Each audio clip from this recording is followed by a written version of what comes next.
ഞാനിപ്പോൾ ക്രോഷേൻ്റെ ചെറിയൊരു ബിസിനസ് തുടങ്ങിയതിന് ശേഷം അധികം വരുന്ന ഓർഡർ എന്ന് വെച്ചാൽ കീ ചെയിൻ ഉണ്ടാക്കലാണ്. അങ്ങനെ കീ ചെയിൻ ഉണ്ടാക്കാൻ വേണ്ടിയിട്ട് ഓർഡർ കിട്ടുന്നതെന്ന് വെച്ചാൽ ഇന്നത് ഉണ്ടാക്കണമെന്ന് പറയും. ഒന്നുകിൽ സ്ട്രോബെറി അല്ലെങ്കിൽ അങ്ങനെ എന്തെങ്കിലുമായിട്ട് ഉണ്ടാക്കണമെന്ന് പറയും. അത് ഉണ്ടാക്കും. അതാകുമ്പോൾ പിന്നെ പ്രശ്നമില്ലല്ലോ. അത് അവർ പറയുന്നതൊന്ന് ഉണ്ടാക്കി കൊടുത്താൽ മതി. ഇപ്പോൾ ലാസ്റ്റിൽ വന്നത് എൻ്റെ ഫ്രണ്ട് പറഞ്ഞിട്ടാണ് ചെയ്യുന്നത്.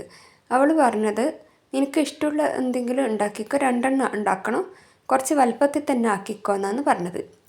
കീ ചെയിൻ വിട്ടു പോകുന്നുണ്ട്, അതുകൊണ്ട് പിന്നെ താക്കോൽ കളഞ്ഞു പോകുന്നു, അതുകൊണ്ട് കുറച്ച് വലുപ്പത്തിൽ തന്നെ ആക്കിക്കോ, അതുകൊണ്ട് നിനക്ക് ഇഷ്ടമുള്ള തന്നെ ആക്കിക്കോ എന്ന് പറഞ്ഞു.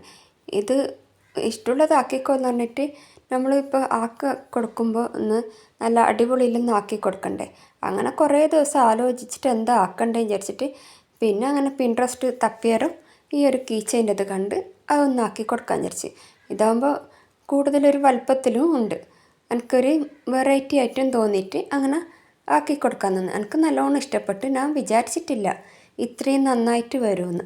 അങ്ങനെ ഞാനത് ചെയ്ത് കൊടുത്ത്. ഇനി രണ്ടാമത്തേത് എന്താ ചെയ്യേണ്ടതെന്നൊന്ന് ആലോചിക്കാനും കൂടി ഉണ്ട്. അങ്ങനെ ഉള്ള നൂല് വെച്ചിട്ട് ഞാൻ ഒരു ഫ്രോക്ക് മോഡലാണ് കീ ചെയിൻ ആക്കിയിട്ടുള്ളത്. നല്ല കളറും നല്ലോണം ഇഷ്ടപ്പെട്ടിട്ടുണ്ടായിന്. ഇത്രയും സിമ്പിളാണെന്ന് ഞാൻ ഇതുവരെ വിചാരിച്ചിട്ടില്ല. പിന്നെ ഇഷ്ടപ്പെട്ട സംഭവമായതുകൊണ്ട് സിമ്പിളാണെങ്കിലും കുറച്ച് വിഷമമുള്ളതാണെങ്കിലും നമ്മൾ ചെയ്തെടുക്കുമല്ലോ. അത് നമ്മളൊരു പാഷനായിപ്പോയല്ലോ. അതുകൊണ്ട് ഞാൻ ഇരുന്ന് ചെയ്തിട്ടുണ്ടായിന്. ഇനി രണ്ടാമത്തേത് എങ്ങനെയാണെന്ന് നോക്കണം. ഇതെങ്ങനെയുണ്ട് ഈ കീ ചെയിൻ?